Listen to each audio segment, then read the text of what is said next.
Bismillahirrahmanirrahim. Assalamualaikum warahmatullahi wabarakatuh. Hamdan wa syukran lillah, salatan wa salaman ala Rasulillah wa ala alihi wa ashabihi wa man wala amma ba'd. Dari sekalian, kembali kita melanjutkan perkuliahan dan kali ini kita melanjutkan persoalan jarah wa ta'dil. Saya share screen dulu.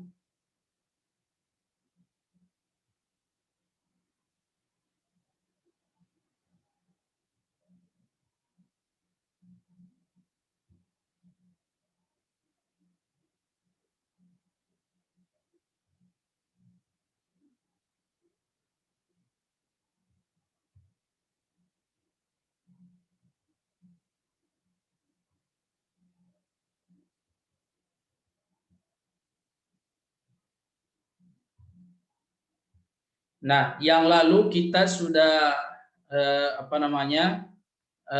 pelajari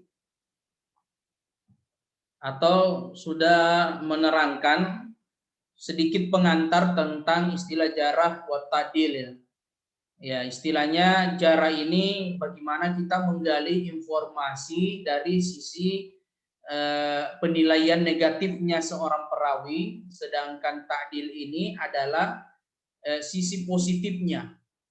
Nah, kalau kita lihat di sini, ini beberapa syarat bagi orang yang mentakdilkan atau mu'addil maupun orang yang menjarah itu mesti memiliki pengetahuan yang luas. Jadi tidak boleh misalnya orangnya bukan ahli hadis lalu dia mau mengkritisi orang yang ahli dibilang hadis. Oh, itu tidak bisa.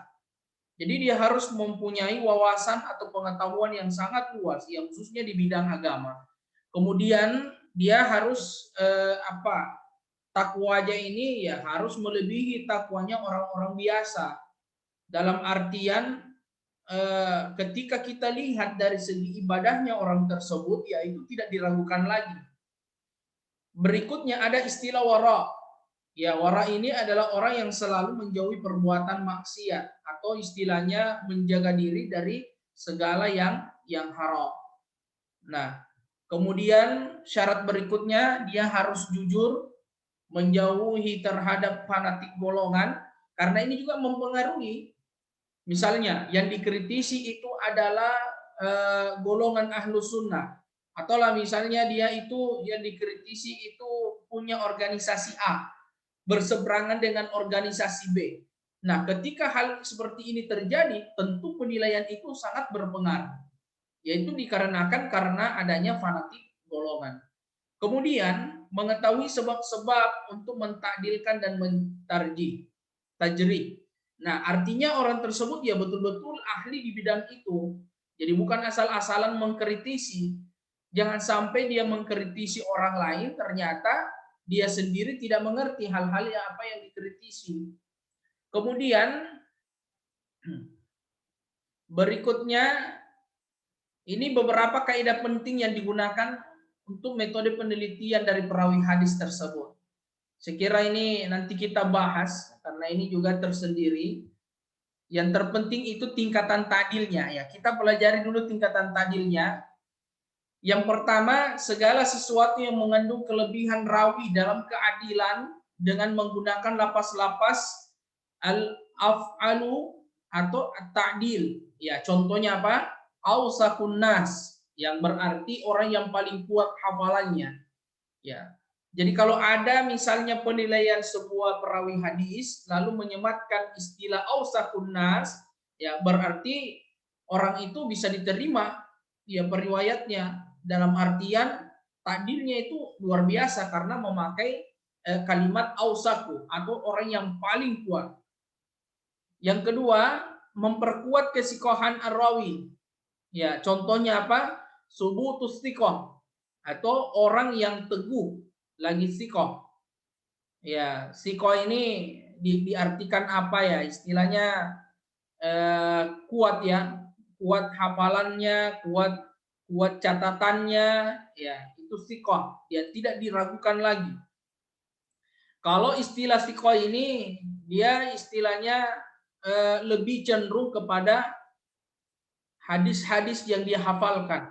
Ya, makanya di sini dikatakan yang di tingkatan pertama tadi ausaqun nas. Kalau tingkatan kedua penilaiannya itu subutus thiqah.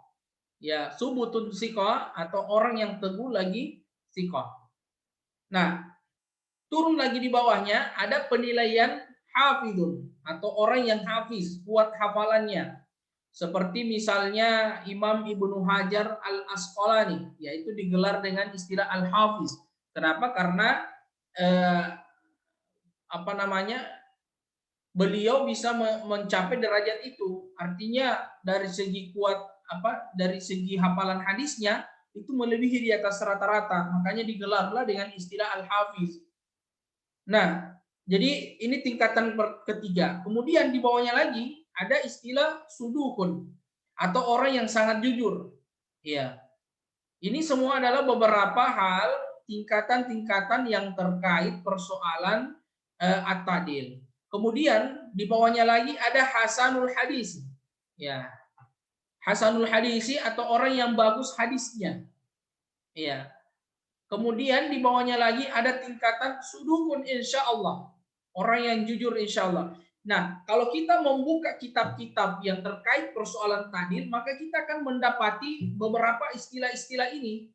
Jadi istilah-istilah ini kita akan dapat ini. Misalnya ausaqun nas, subutus thiqah, hafidun, ya sudukun, hasanul hadis, sudukun insya Allah. Ini kita akan temui di beberapa kritikus hadis. Jadi para pengkritisi hadis ini, orang-orang yang mengkritisi yang meriwayatkan hadis itu biasanya memakaikan gelar-gelar seperti ini. Jadi orang yang dikritisi sebenarnya misalnya Abu Bakar. Bagaimana itu orangnya Abu Bakar? Oh, Abu Bakar itu adalah ausaqun nas. Jadi orang yang paling kuat hafalannya. Makanya tidak heran ketika hadis yang diriwayatkan oleh Abu Bakar biasanya itu dia digelari dengan istilah hadis sahih. Kenapa? Karena rata-rata orang yang di bawahnya itu orang-orang yang menerima hadis dari Abu Bakar juga orang-orang yang terpercaya. Ya, itu sebagai contoh saja. Kemudian, nah, jadi ini tingkatan ta'dil ya. Tingkatan berikutnya, nah untuk tingkatan pertama sampai ketiga itu dijadikan hujjah, ya dijadikan pegangan. Ya tadi berarti yang tingkatan 1 sampai ketiga berarti ausaqun nas, subutus thiqah, kemudian hafid, nah itu dijadikan hujjah. Ya, kita dalam artian istilahnya dijadikan yang utama ya istilahnya.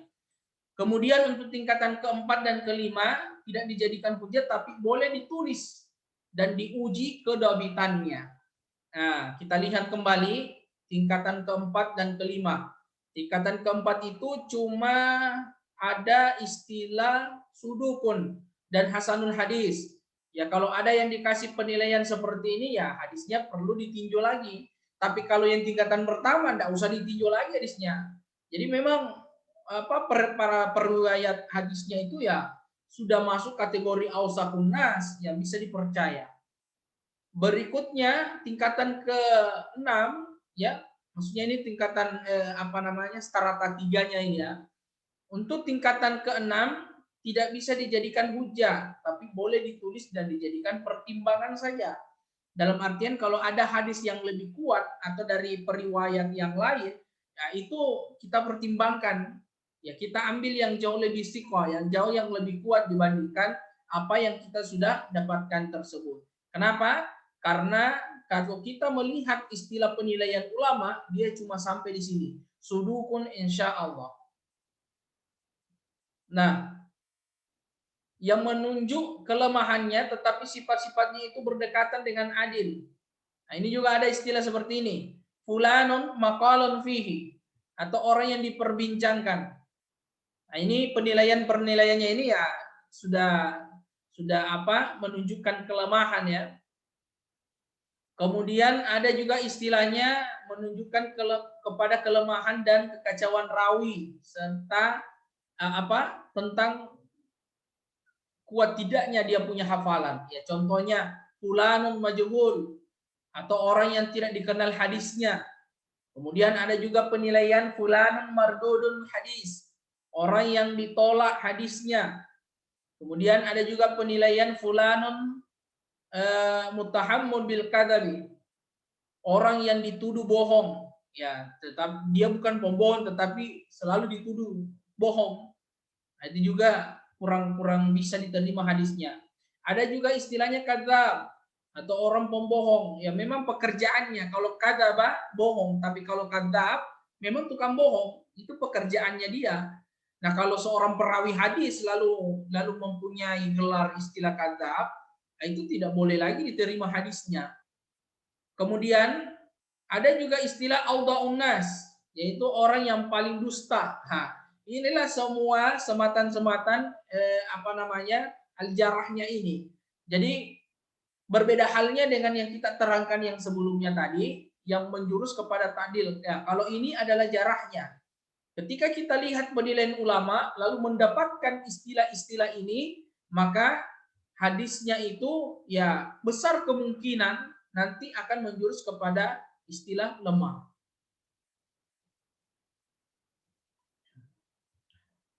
Nah, hukum tingkatan jarah. Ya untuk tingkatan dari untuk dua tingkatan pertama itu tidak bisa dijadikan hujah karena ya istilahnya parah-parahnya lah. Tetapi boleh ditulis untuk diperhatikan saja.